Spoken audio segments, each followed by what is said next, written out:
Hello guys, welcome back to my channel.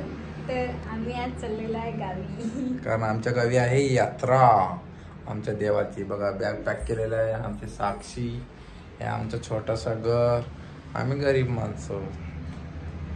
तर guys आमच्या गावाची यात्रा आहे म्हणून आम्ही चाललेलो आहे. तुम्ही पण या.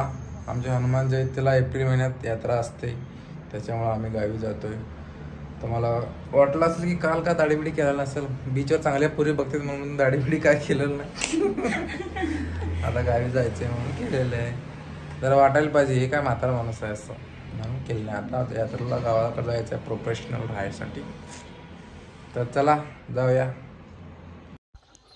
तर आम्ही आलेलो पेन रेल्वे स्टेशनला, पण आमच्यासोबत पोपट झालं. पण काल रविवारी असल्यामुळं आम्हाला ट्रेन भेटलंच नाही. हॅलो गायज, तर सोनाली बघा आमची रेल्वे काय सापडला नाही. नंतर आम्ही बसची वाट बघत बसलो. त्यानंतर आम्ही आलो पनवेल बस स्टॉपला. इथून आम्हाला रिक्षा करून जायचं होतं कळंबळी ब्रिजला. तर कळंबळी जवळ आलेलो आहे. आता आम्ही ट्रॅव्हल्सची वाट बघत बसलेलो आहे, कारण आम्हाला जायचं गावी यात्रेसाठी. थोडा वेळ वाट बघितला, ट्रॅव्हल्स काय यायला तयारच नाही. वेळ झालेला कारण संडे असल्यामुळे ट्रॅफिक जाम. त्यानंतर आम्ही आलो ट्रॅव्हल्समध्ये. बघा आमची जागा ड्रायव्हरच्या मागच होती, त्यामुळे ही बघा बोधगाव. इथं फिलिंग खूप मस्त येते. असं वाटतं की ट्रॅव्हल्स असा विमानात न चालले का असं वाटतंय देवा. तर तुम्हाला या बोधगातून जाताना मजा वाटते का नाही सांगा आम्हाला पण. त्यानंतर आम्ही जरा मध्येच थांबलो नाश्ता जेवण करण्यासाठी. प्रत्येक ट्रॅव्हल्स थांबतेच. तर सोनाली बघा आता आलेलो आहे आम्ही गावाजवळ. असं ही ट्रॅव्हल्स होती आमची. बसून आलेलो आम्ही. जरा घरी घेऊन जाण्यासाठी खाऊ वगैरे घेतला, जिलेबी वगैरे. त्यानंतर हा कॅन्डिडेट आला आम्हाला घ्यायला. हा माणूस गावाला कधी बी उद्या घ्यायला येताच. एका गाडीवर 4 जण बसून चाललेलो. विचार करा आम्ही किती डेंजर माणसं असेल. आणि 4 बॅगा. त्यानंतर स्वागत केलं आमच्या साक्षीचं असं. त्यानंतर आमच्या सोनालीचं. माझं बी असंच केलेलं, पण मी पुढं होतो. एवढा नवीन कार्यकर्ते बसलेले आहेत. तर बघा सोनालीचं असं स्वागत झालेलं आहे.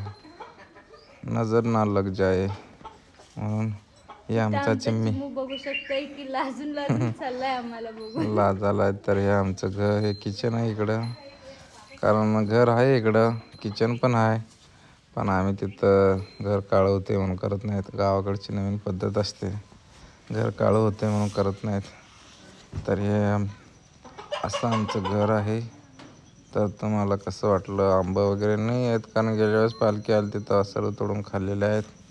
तर नारळाचं झाड बघा, नारळ जांब आहेत. आलेल्या दिवशीच मी 2-3 काढून खाल्ले. नारळाचं 2-3 झाडे आहेत आमच्याकडे. त्यानंतर आंबे आहेत, चिक्कू आहे. कोंबड्या तर आहेतच, मध्येच कॉक कॉक कॉक करतात बघा. त्यानंतर हे आमचा शार्विल कसा निवांत बसलेला आहे. काय टेन्शन नाही बाबरावला. जरा रडला होता म्हणून डोळे वगैरे सुजलेले आहेत. तर धान्य ठेवायचे 2 हे आहेत आमच्याकडे. हे कोंबड्याचं कोरडा. आणि हे आमचं शेततलाव बघा. पाठीमागून म्हणजे असं दिसतंय, पाठीमागून म्हणजे समोरून लांबून. तर हे आमची आईचा फोन, आईला फोन आलेला. हे आमची आजी म्हणजे पप्पाची मम्मी. तर कोंबडा बघा. घर वगैरे आमचं इकडं कसं असते बघा तुम्ही. हे आंब्याचं झाड आहे घरासमोर आमच्या. खूप म्हणजे हिरवा आहे, कारण आम्ही कंटिन्यू पाणी घालतो. आमच्यापेक्षा जास्त त्यांना जपतो आम्ही, म्हणून वेळेवर ते फ्रूट देतात आम्हाला खायला. गावाकडं बाथरूम आहे, पण त्याचा यूज होतच नाही, कारण गावाकडचे कसं निवांत मैदानात बसायला बघतात. हे असं आमचं घर. कसं वाटलं नक्की कमेंटमध्ये कळवा. आणि शेअर करा, कमेंट करा. आमची यात्रा आहे, सपोर्ट करा. यात्रा आहे ते पण दाखवतो.